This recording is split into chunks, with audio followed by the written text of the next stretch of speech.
Pieces of good news today, and then we will jump into our report.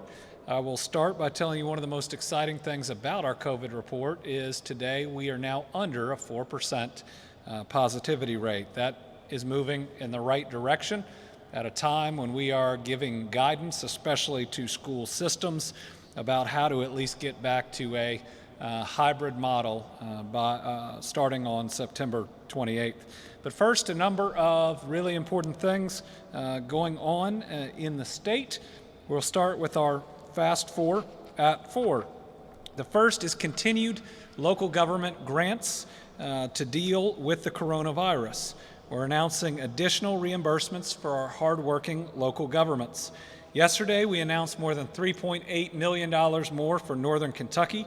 Today, we're announcing final approval of more than $7 million to 20 local governments in Central Kentucky.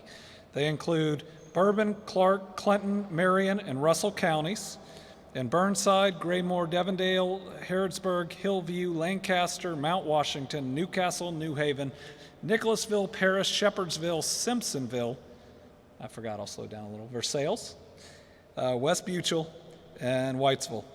This funding will be used to, again, help make these governments whole. They have been working hard to fight COVID-19. We truly appreciate their work. We're going to continue to announce these as they roll out and encourage local governments to get your applications in. We have that $300 million pool. We want to make sure that you get reimbursements on your expenses. All right, this next one is also really exciting. It's exciting because we've been talking a lot about how we are investing in infrastructure right now in the midst of COVID, so that when COVID is over, we don't again just limp forward or walk forward, we run into our future. So much of our jobs of the future can be based on investments right now. Do we have the roads? Do we have the water? Do we have the broadband? Do we have the natural gas hookups? All the infrastructure that's needed to bring jobs to various places. So today we're announcing what are called build grants, better utilizing investments to leverage development. Our announcement is about $38.1 million in 3 grants for transportation projects in the city of Corbin, in Kenton County, and a joint project in Logan and Todd counties. We're making these investments that will return a direct benefit to these communities now, in terms of the jobs that help put together these projects and work on them, but also beyond. The kind of investments that help grow our economy and help us create a better Kentucky. So in Corbin, the grant is $15 million towards widening a section of US 25 West from 2 lanes to 5 lanes with turn lanes between Kentucky 727 and the Corbin bypass. It's going to reduce congestion and improve traffic and freight movement and access to I-75. You know, you hear a lot of talk about having 4-lane roads and the importance of them, especially to logistics and to manufacturing. This is going to open up Corbin even more to future investments. Logan and Todd counties, $13.5 million towards the replacement of 4 bridges on US 79 between Russellville and Guthrie. Wider bridges facilitate shipments of aluminum, in which that area is a leader, from Novellis in Guthrie and Logan Aluminum in Russellville. These are projects that we even talked about in the transportation budget when we were putting it together that help these companies grow, that keep them in Kentucky. We have an enormous aluminum industry in Kentucky, and we continue to get other manufacturers or suppliers moving to the area because of these investments and because of these companies. Finally, Kenton County is getting $9.6 million towards the improvement of 1.5 miles on their Kentucky 536 corridor. The west end of the project connects to Kentucky 536 interchange at I-71 and I-75. Again, adds capacity and improves safety for the rural communities of Kenton County. You know, those are 2 major investments that we're talking about today. One helps keep our counties and our cities healthy, fighting the coronavirus and whole so that we can move out of this. And the second continues what I think are a string and a very large string of investments that we're making an infrastructure right now for a better future. We talk each day about the importance of masks, and I'm going to talk about this one in a minute, about how the number one thing you can do to fight COVID-19 is wear one of these and encourage other people to wear one. One of the ways that you can do that is our Mask Up KY campaign, and by posting on social media, which right now needs positive posts more than ever. At a time when I'm worried it's broken, it needs your positivity. And so we like recognizing each day some of the best posts of Mask Up KY.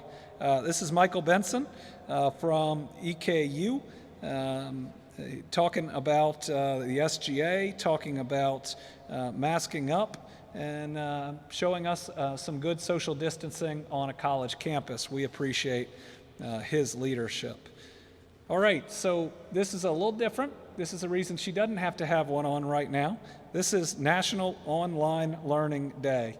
Understanding that lots of kids, including mine right now, are mainly learning in front of a screen, but I'm going to tell you, as much as parents worry about it, watching my kids light up when they have this structure, when they get to see their teachers, I think that we need to be thanking those educators for the great work that they're doing.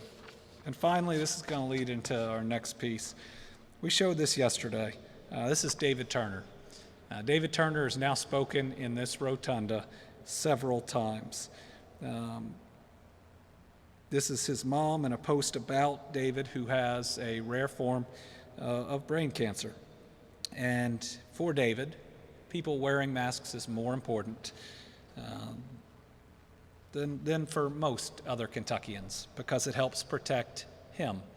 It helps protect him from infections that might be very difficult to fight off.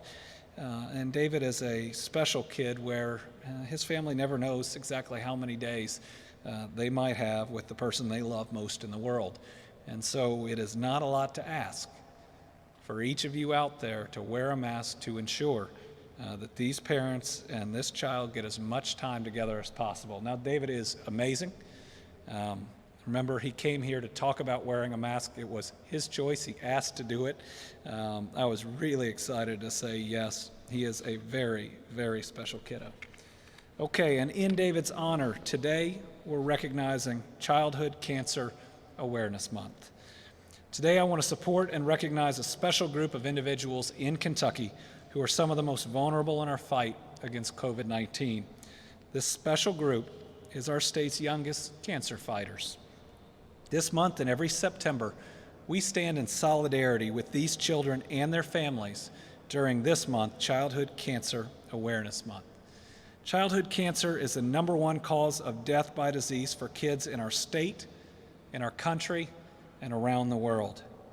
Even if a child survives, many kids will face life-changing side effects from their treatments.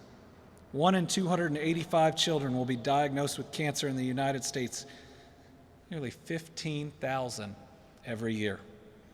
In our state, we rank a staggering fourth in the country of children diagnosed with pediatric brain tumors. In Kentucky, we don't believe those numbers are okay. As a parent, that's not acceptable, and as governor, we've got to do better. So as governor, in partnership with our state legislators, we've been intentional about leading the fight in the nation in specific funding for childhood cancer research. We've been doing that right here in the Commonwealth. That's been based on leadership that started before me, and we greatly appreciate that. I'm just glad that I have the opportunity to add to those voices, supporting for and pushing these funds to make sure that we can get some of the improvement and better outcomes that our families desperately deserve.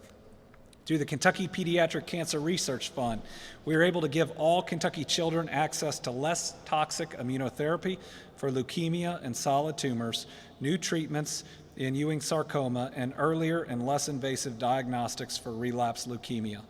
We have also studied the psychosocial impacts of childhood cancer diagnosis for the patient, siblings, and family. And although through the Kentucky Cancer Registry, we are leading research to determine why more Kentucky children are diagnosed with pediatric brain tumors in certain parts of the state than in others. Remember, we all count. And if one part of our state is experiencing more trauma than the rest, we got to do something about that. So that leads me now to recognize my good friend, David Turner, Jr. David's an inspiration to me as he continues to show tremendous bravery as he battles DIPG, a type of brain tumor with no known cure. Let's watch a message from David today.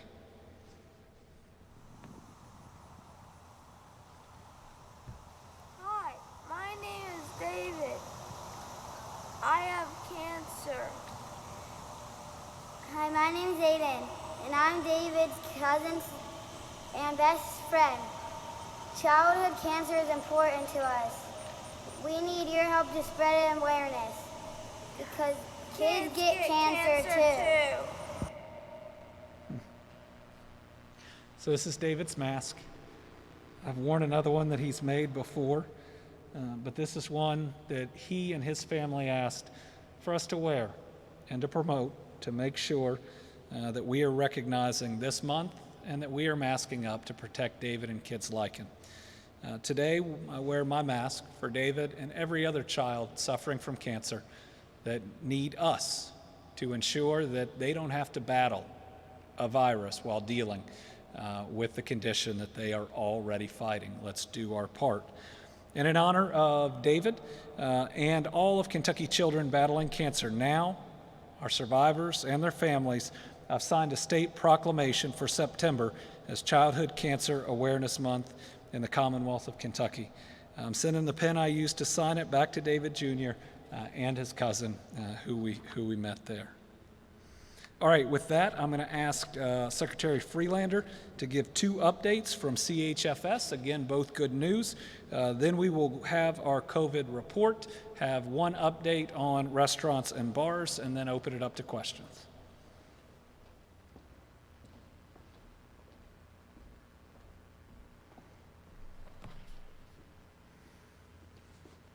Good practices. Thank you, Governor. Just to be clear, I wear my mask for my 90-year-old mother. Today I have some good news. I've spoken to the folks who are watching this before about the Meals on Wheels program in the Department for Aging and Independent Living. That program, since the beginning of the pandemic, has served over almost 1.8 million meals to needy Kentuckians. So these programs are important. We serve between 73 and 75,000 meals a week to needy seniors. So this is an important lifeline for those seniors. This is perhaps their 1 meal a day, perhaps their chance at socialization. And this grant relates to that.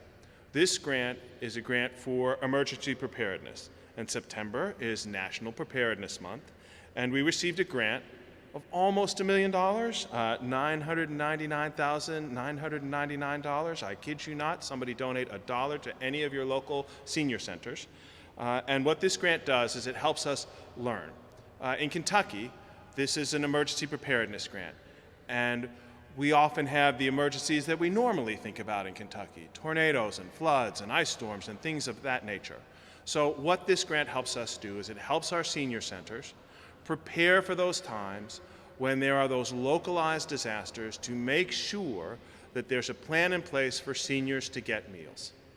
This plan will help us across the Commonwealth partner with the Aging and Independent Living to be able to use the Administration for Community Living to allow these funds for us to better prepare for emergencies, to make sure during those emergencies our seniors get meals, and as always with Meals on Wheels. If you can volunteer at your senior center, please do. If you need a meal, you know a senior that needs a meal, contact your local senior center. There are no waiting lists right now. So if you know a senior that needs Meals on Wheels, please reach out to your local senior center. And if you can help, please volunteer. The next grant relates to something that we have seen across the Commonwealth that has been another negative impact from COVID. we have seen, and this grant addresses, substance use programs and services. This is a $35.4 million grant.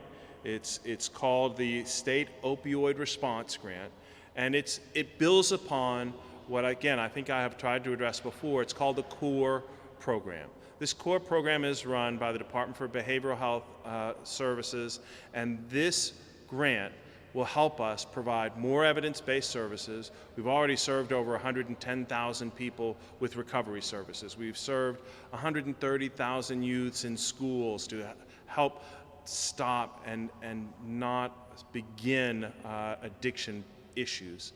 And addiction, remember, is a complex brain disorder. So what this grant will do, it will help us with more medication-assisted treatment. It will help us find more Narcans. It will help us fund more programs for recovery services. And it will now, for the first time, allow us to address those things that we see beyond the opioid epidemic, where we see methamphetamines and those kinds of things. This grant now will not just be focused on opioids, but will be focused on other drugs and drug usage that we can begin to address in our community. So this grant, the governor said earlier, the CORE program began under the previous administration. This is something that has been good, has been solid, and we are building upon. And I'm happy to be in partnership with others across the Commonwealth, our service providers, who have really responded well. And this is a much needed grant as we address these issues in the Commonwealth of Kentucky.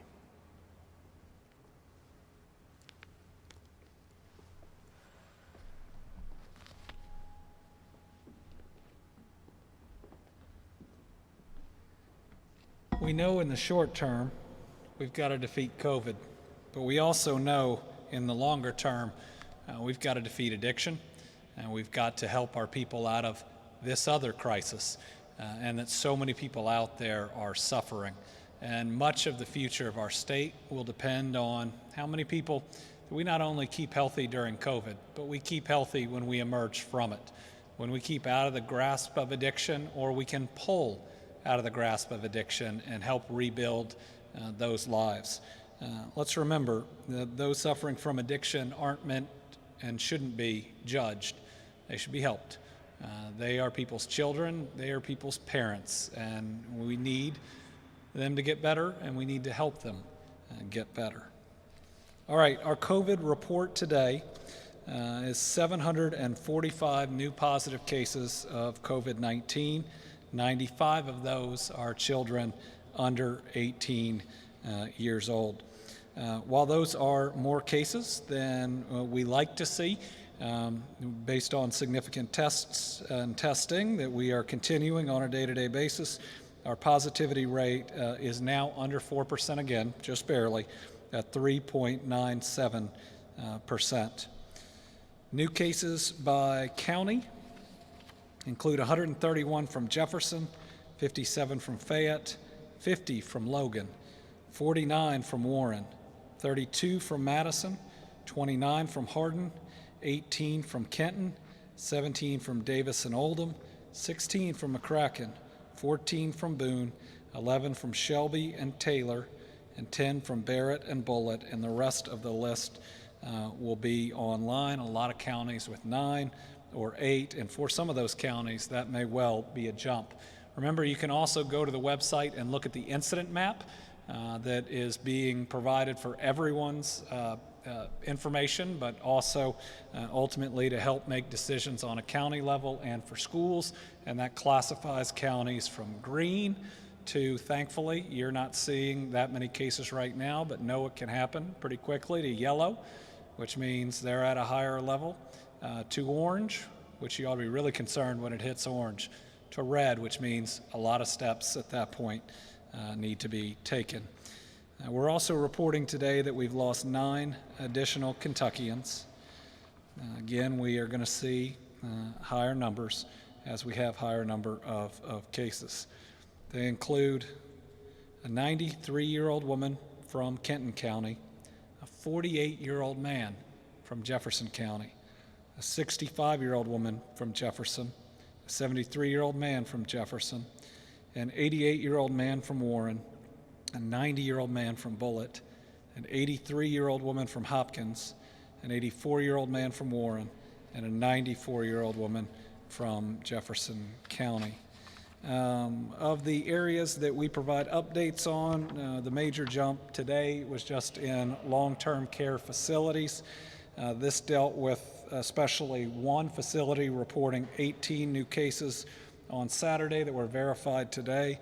So there are 59 new residents that have tested positive, 33 new staff, 2 new deaths attributed to these facilities, 2 new deaths that are associated with these facilities, and 2 new facilities that have had at least one new case. Total cases to date after we removed duplications today are exactly 58,000. Total number of deaths now 1,074. That's far too many, and compared to other major crises that we face regularly or that we have faced in the past, it is truly significant. One last update. Today, as of 4 p.m., we are revising guidance on our bars and restaurants as it pertains to their curfew to add an hour for their operations, in recognition that, especially with sports coming back, that some of the games can now go until 11 especially.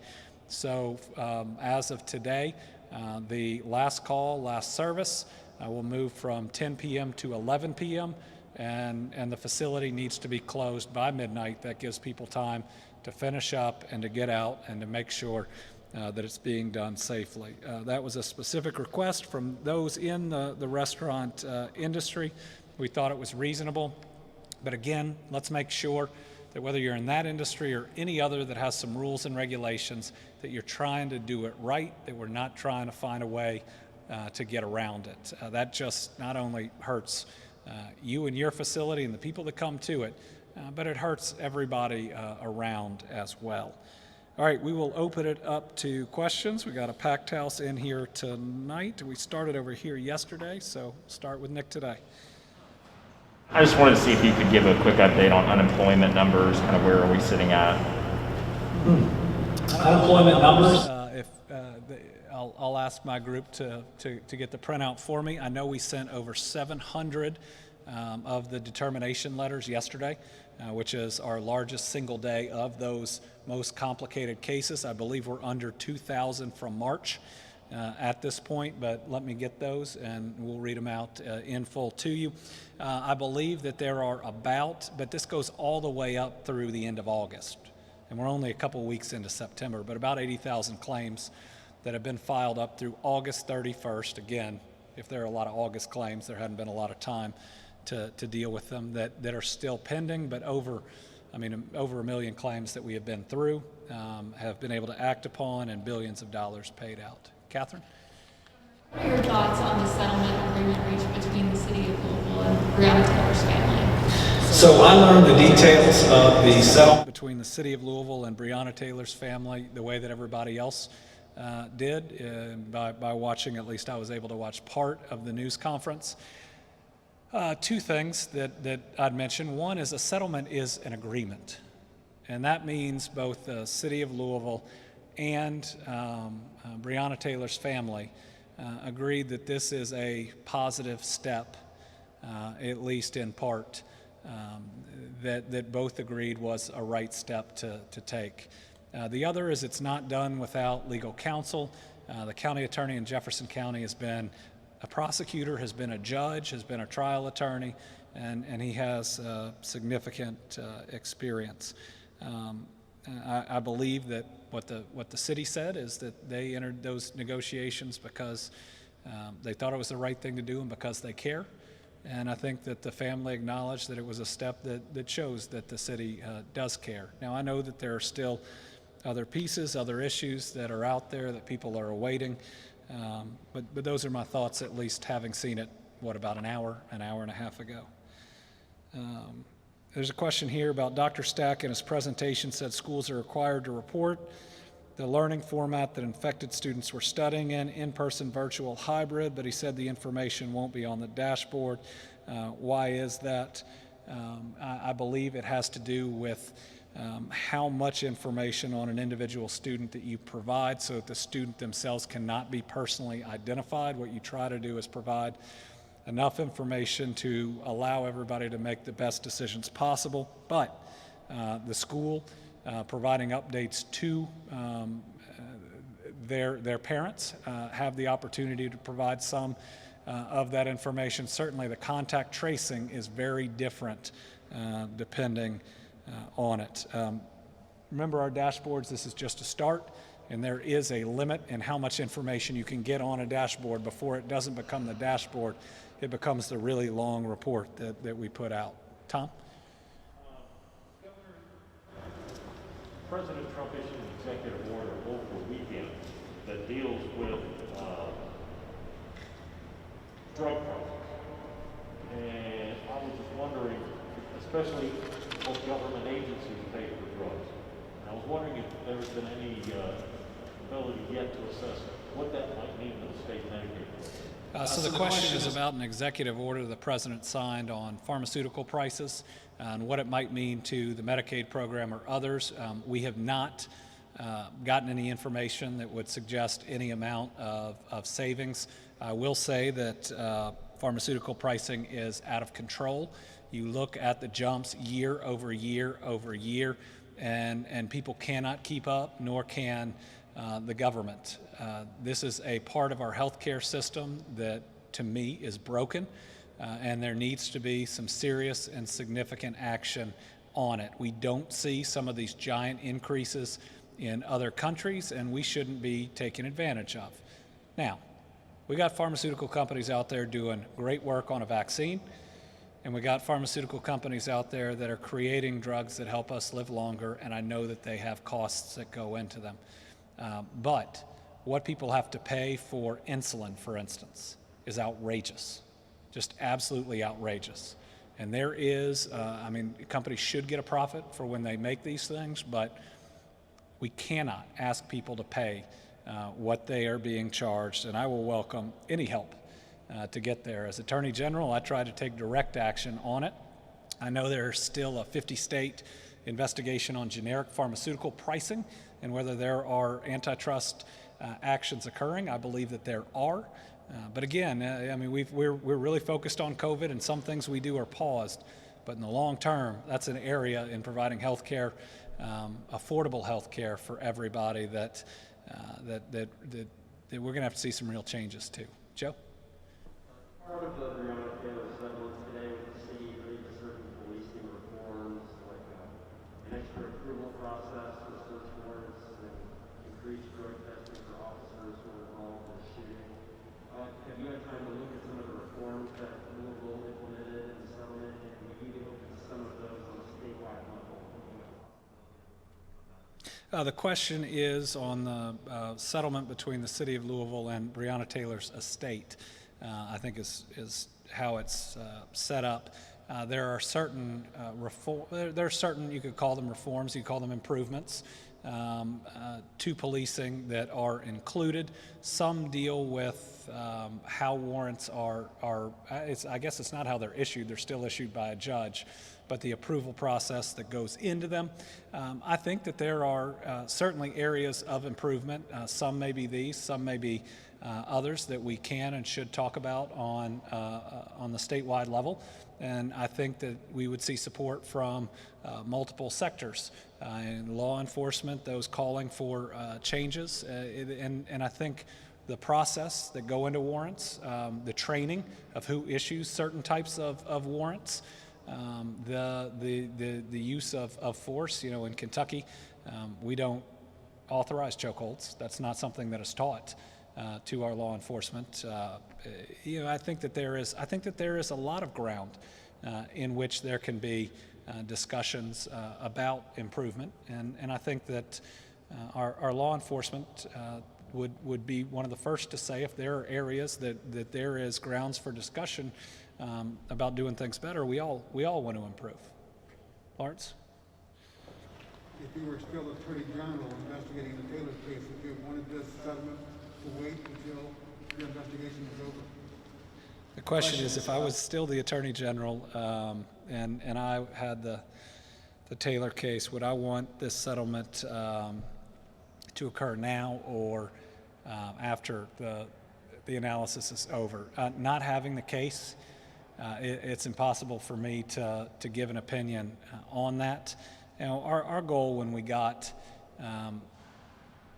cases and sometimes cases that it was, you know, number one, were we going to assign them to a special prosecutor, or were we going to keep them in-house? Number two, how are we going to communicate about them if we needed to communicate about them during it? What were the major steps that we needed to take? Did we need to educate the public on the different elements? If you're going to charge somebody with a crime, you have to meet certain elements, intentionality and others. What you would need that would go into that. Would you need a certain ballistics report to line up to that? All of those things would be things that we would be looking at, but we would also be trying to understand what the length of time can do.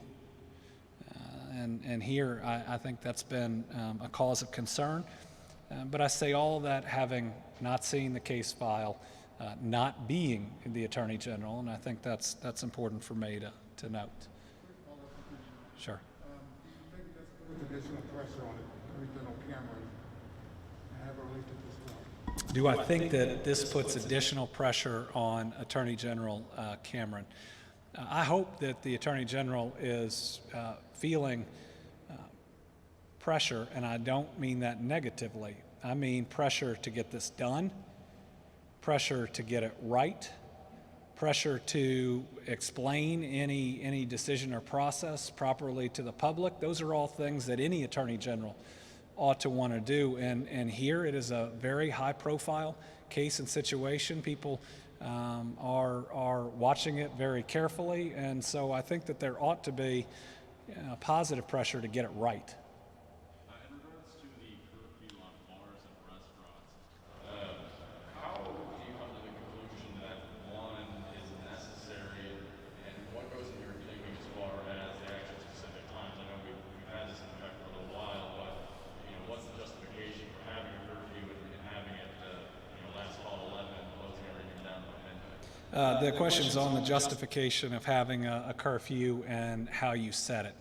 So the White House right now wants us to close bars entirely in many counties, only have restaurants at 25%, and then in other counties maybe a little bit more. We are trying through a different method utilized by Ohio and a number of other states at having some different rules and restrictions that keep people from going to house parties, for instance, that provide an avenue for these small businesses, yet still provide the protections that we're looking for.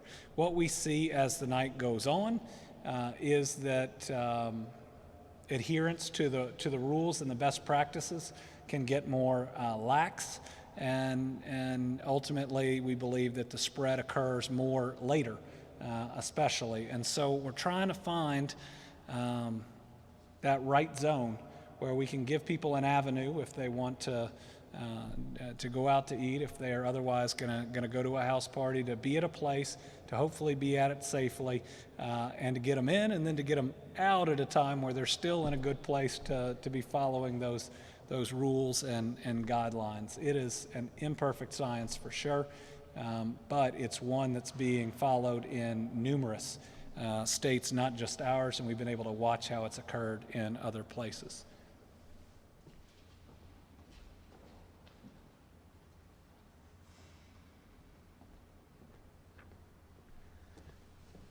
And to give an update on the first question that was asked, these are the initial claims that are remaining in different months, not claims filed in later months that ask for a couple days. 1,681 in March,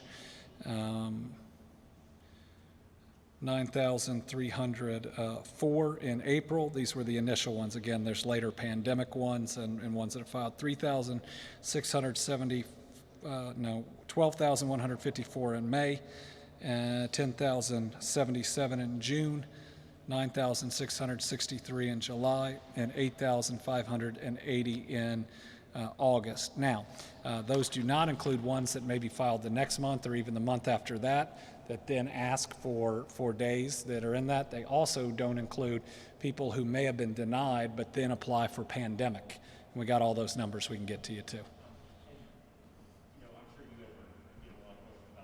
A lot of people still have questions about that extra $400. A lot of people saying they have not received it. What's the update there as well? So we were only able to finally get the system set up after the approvals and the rest to begin processing the extra $400 for the 110-odd thousand, I think that's the right number, of individuals that qualify for it at the very end of last week. So processing through the weekend, people ought to start seeing that here at the first of this week.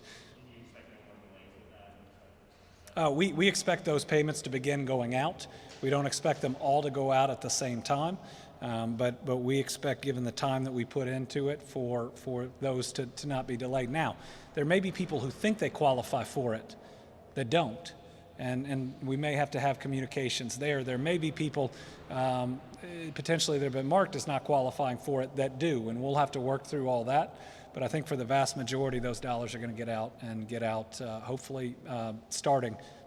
We know it'll start this week. Hopefully a lot of it goes out this week. But it's still going through a 20-year-old system and requires all those transfers. Catherine?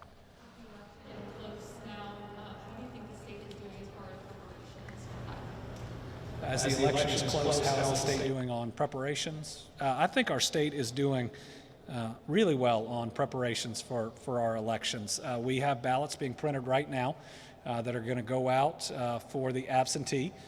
We need to make sure that we turn those around pretty quickly. I think I read that we have over 300,000, at least over 300,000 absentees that have been requested.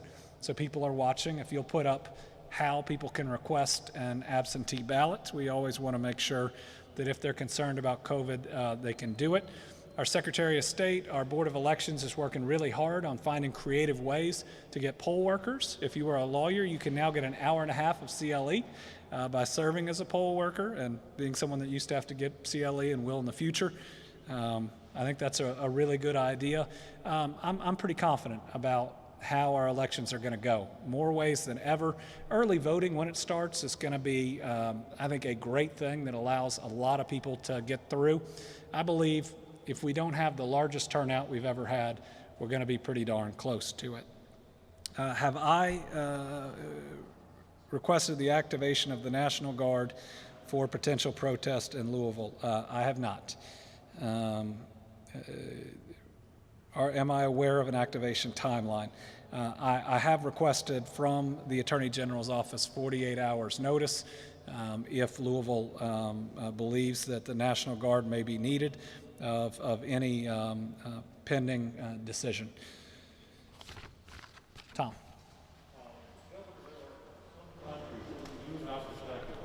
Talked about how important it is to get a flu shot this year, but there's some countries, Poland, for example, that are having a flu vaccine shortage because so many people are concerned about COVID and the flu.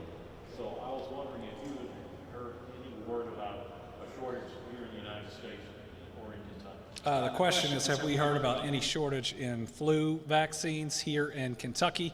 The answer is no, and get your flu shot. Absolutely get your flu shot. When we look at our incident map, and I don't know if Greg can put it up, if we want to keep it yellow, if we want to keep it green, if we don't want to have a flu season that's bad at the same time as having COVID, because that could be very, very bad, then make sure you get your flu shot. I'm gonna get mine on Thursday along with my wife and our kids. We're gonna publicize that on social media. Please, please, please get your flu shot now. It is more important than ever. And having been somebody that developed symptoms that I thought was COVID at one point, you do not want to go through that if you don't have to. And the symptoms can be really, really similar. Joe? Possibility of a special session to take up police reform legislation, and where's your stance on that? The question is if I had any more discussions on potential special session on any of the issues I think initially brought up by the Senate Republicans, which ran from, and in their words, police reform. I think that was Senator Adams' words. Addressing racism, security in Louisville. We have had additional conversations. I've had a couple, but one particularly with the FOP. I wanted to make sure that we heard from them as well, and we are continuing those discussions. Where I am is still the same. If we're going to have a special session, it's got to be, a couple things have to be met. Number one, we have to have general agreement over specific legislation. And number two, that legislation has to actually move us forward in the areas that it's meant to address. It can't be window dressing. It can't be small steps. It's got to be significant. Lars. Following up on Joe's earlier question about general police reform, what about body cameras for Kentucky State Police? The question's on body cameras for the Kentucky State Police. It's a good question. It's something that we've got to look at. I know that there have been different issues in the past that relate to costs, but as we have that expectation more and more in law enforcement, we've got to look within too. So that's one that we've got to continue to look at and to analyze. So the last time, I think it was about 4 years ago, that it was addressed. It was the cost not of the cameras but of the server and the storage that created the major issue there. How much communication do you have with your office and with Attorney General Daniel about this investigation these last few weeks or so? The question is on the communication that our office has had with Attorney General Cameron on the investigation. Well, first, there are things that we wouldn't ask and we wouldn't try to do, which is about their analysis or evaluation itself. That falls within the Attorney General's office, and we want to respect that piece. We have attempted to talk about timing, and there has at least been a meeting between some of our folks on that. I haven't gotten any confirmation on notice, but I certainly hope that we can get sufficient notice to at least analyze what may be necessary, just to make sure that the aftermath is peaceful, that people can be heard, but that we are protecting the safety of everybody, whether it's in Louisville or outside of it. All right. We got done just a little bit early today. I've promised that's happened on other days, and then it hasn't. But today we did. Folks, remember that while we have a positivity rate going the right way, and that's a great thing, that is a great thing, we have still a significant number of cases. And remember how important these masks are. Remember how important they are to a guy like David Turner Jr. Remember every day that he has on this earth is important, is sacred, and we ought to remember that. When people try to tell us that the only people who pass away from COVID are old or have some pre-existing condition, I've got a pre-existing condition, and there was somebody on today's report that's just a couple years older than I am. This thing is real, it is deadly, and it's not going to last forever. And that means if we can just continue to stay strong and do what it takes, keep up good practices, we can get through it and we can save a ton of lives. To date, we have saved thousands upon thousands upon thousands of Kentuckians. If we keep it up, we can do even better as we finally get through this, and we will get through it, and we'll get through it together. Thank you all.